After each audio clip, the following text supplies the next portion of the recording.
আর এদিকে আমাদের গোপু সোনার দেখো, গোপু সোনার স্নান করে খাওয়া হয়ে গেছে। এই যে গোপু, তোমার স্নান টান করে খাওয়া হয়ে গেছে সোনা?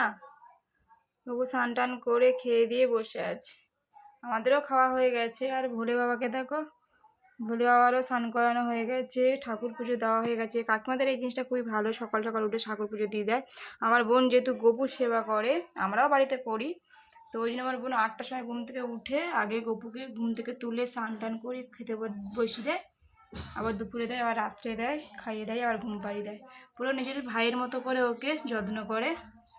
আর গোপু কিন্তু খুব জাগ্রত, জানো তো, আমাদের গোপু খুব জাগ্রত।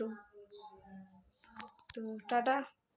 আর একটা জিনিস তোমাদেরকে দেখাই, দেখো গোপুর জন্য কতগুলো স্ট্রবেরি নিয়ে এসছে। দেখো গোপুর এই যে দেখো লাড্ডু রাখা আছে, এই যে লাড্ডু, স্ট্রবেরি। গোপু ক্যাডবেরিও খায়। গোপুর জন্য অনেক কিছু আনা হয়।